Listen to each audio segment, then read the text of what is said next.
ಚಿಕನಲ್ಲಿ ಏನಾದರೂ ಸಿಂಪಲ್ ಆಗಿರುವಂಥ ರೆಸಿಪಿ ಮಾಡಬೇಕು, ಬೇಗನೂ ಆಗಬೇಕು, ರುಚಿಯಾಗೂ ಇರಬೇಕು ಅಂತ ಯೋಚನೆ ಮಾಡ್ತಾ ಇದ್ದೀರಾ? ಹಾಗಿದ್ರೆ ಈ ರೆಸಿಪಿನ ಟ್ರೈ ಮಾಡಿ. ಕ್ವಿಕ್ಕಾಗಿ ಮಾಡುವಂಥ ಒಂದು ಗ್ರೇವಿ ರೆಸಿಪಿನ ತಿಳಿಸ್ಕೊಡ್ತಾ ಇದ್ದೀನಿ. ಚಪಾತಿ, ರೊಟ್ಟಿ, ಅನ್ನ, ವೈಟ್ ರೈಸ್, ಗೀ ರೈಸ್ ಯಾವುದ್ರ ಜೊತೆಗಾದರೂ ಸೂಪರ್ ಆಗಿರುತ್ತೆ. ಸೊ ಒಂದ್ಸಲ ಟ್ರೈ ಮಾಡಿ. ಬನ್ನಿ ಈಗ ಮಾಡೋದು ಯಾವ ರೀತಿ ಅಂತ ನೋಡೋಣ. ಮೊದಲು ನಾನಿಲ್ಲಿ ಅರ್ಧ kg ಚಿಕನ್ ತಗೊಂಡು ನೀಟಾಗಿ ತೊಳೆದಿಟ್ಕೊಂಡಿದ್ದೀನಿ. ನೆಕ್ಸ್ಟ್ ಈಗ ಗ್ಯಾಸ್ನ ಮೇಲೆ ಒಂದು ಬಾಣಲಿ ಇಟ್ಕೊಂಡು 4 ಟೇಬಲ್ ಸ್ಪೂನ್ ಎಣ್ಣೆ ಸೇರಿಸ್ಕೊಳ್ಳಿ. ಎಣ್ಣೆ ಚೆನ್ನಾಗಿ ಬಿಸಿಯಾಗಿದ ತಕ್ಷಣ ಅದಕ್ಕೆ ಮೀಡಿಯಂ ಸೈಜ್ದು 2 ಈರುಳ್ಳಿನ ಪೇಸ್ಟ್ ಮಾಡಿಬಿಟ್ಟು ಸೇರಿಸ್ಕೊಂಡಿದ್ದೀನಿ.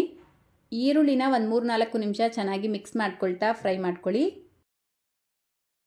ಇದರ ಜೊತೆಗೇನೆ 2 ಮೆಣಸಿನ್ಕಾಯಿ, ಸ್ವಲ್ಪ ಕರಿಬೇವಿನ ಎಲೆ ಸೇರಿಸ್ಕೊಂಡು ಫ್ರೈ ಮಾಡ್ಕೊಳ್ತಾ ಇದ್ದೀನಿ.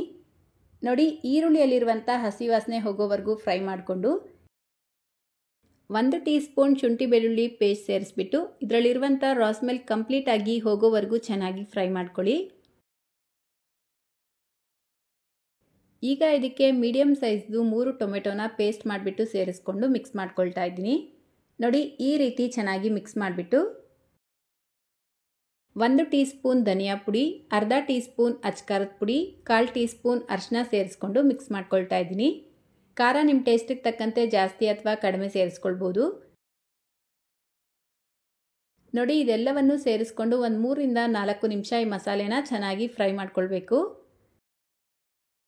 ಈಗ ಇದಕ್ಕೆ ತೊಳೆದಿಟ್ಕೊಂಡಿರುವಂಥ ಚಿಕನ್ ಪೀಸಸ್ನ ಸೇರಿಸ್ಕೊಂಡು ರುಚಿಗೆ ತಕ್ಕಷ್ಟು ಉಪ್ಪು ಹಾಕ್ಬಿಟ್ಟು ಮತ್ತೆ ಒಂದ್ಸಲ ಚೆನ್ನಾಗಿ ಮಿಕ್ಸ್ ಮಾಡಿಕೊಂಡು ಲಿಡ್ನ ಕ್ಲೋಸ್ ಮಾಡಿ ಲೋ ಫ್ಲೇಮ್ನಲ್ಲೇ 10-15 ನಿಮಿಷ ಚಿಕನ್ನ ಬೇಯಿಸ್ಕೊಳ್ಬೇಕು. ನೋಡಿ, ಒಂದು 5 ನಿಮಿಷಗಳ ನಂತರ ಈ ರೀತಿ ಲಿಡ್ ಓಪನ್ ಮಾಡಿ ಮಿಕ್ಸ್ ಮಾಡ್ಕೊಳ್ತಾ ಬೇಯಿಸ್ಕೊಳ್ಳಿ. ಆವಾಗ ಇದು ತಳ ಹಿಡಿಯಲ್ಲ. 1/4 ಕಪ್ಪಷ್ಟು ನೀರು ಸೇರಿಸ್ಕೊಂಡು ಬೇಯಿಸ್ಕೊಳ್ತಾ ಇದ್ದೀನಿ. ನಿಮಗೆ ಇದು ಸ್ವಲ್ಪ ತೆಳುವಾಗಿ ಬೇಕು ಅಂದರೆ ಇನ್ನೂ ಒಂಚೂರು ನೀರು ಸೇರಿಸ್ಕೊಳ್ಬೋದು. ನೋಡಿ, ಕರೆಕ್ಟಾಗಿ 15 ನಿಮಿಷಕ್ಕೆ ನಾವು ಸೇರಿಸ್ಕೊಂಡಿರುವಂಥ ಚಿಕನ್ ಪೀಸಸ್ ಚೆನ್ನಾಗಿ ಬೆಂದಿರುತ್ತೆ. ಈಗ ಇದಕ್ಕೆ ಅರ್ಧ ಟೀ ಸ್ಪೂನ್ ಗರಂ ಮಸಾಲ, ಮನೇಲೇ ಮಾಡಿರುವಂಥ ಗರಂ ಮಸಾಲ ಪುಡಿನ ಸೇರಿಸ್ಕೊಳ್ತಾ ಇದ್ದೀನಿ. ಅರ್ಧ ಟೀ ಸ್ಪೂನ್ ಕಾಳು ಮೆಣಸಿನ ಪುಡಿ ಸೇರಿಸ್ಬಿಟ್ಟು ಮತ್ತೆ ಒಂದ್ಸಲ ಇದೆಲ್ಲವನ್ನು ಚೆನ್ನಾಗಿ ಮಿಕ್ಸ್ ಮಾಡ್ಕೊಳ್ಳಿ. ಲಾಸ್ಟಲ್ಲಿ ಒಂಚೂರು ಕೊತ್ತಂಬರಿ ಸೊಪ್ಪನ್ನ ಸೇರಿಸಿ ಗ್ಯಾಸ್ ಫ್ಲೇಮ್ನ ಆಫ್ ಮಾಡಿಕೊಂಡ್ರೆ ಸಖತ್ ಟೇಸ್ಟಿಯಾಗಿರುವಂಥ ಚಿಕನ್ ಗ್ರೇವಿ ಅಥವಾ ಚಿಕನ್ ಫ್ರೈ ರೆಡಿಯಾಗುತ್ತೆ. ಈ ಚಿಕನ್ ಗ್ರೇವಿನ ತುಂಬಾ ಕಡಿಮೆ ಸಮಯದಲ್ಲಿ ಮಾಡ್ಕೊಳ್ಬೋದು, ಅಷ್ಟೇ ರುಚಿಯಾಗಿರುತ್ತೆ.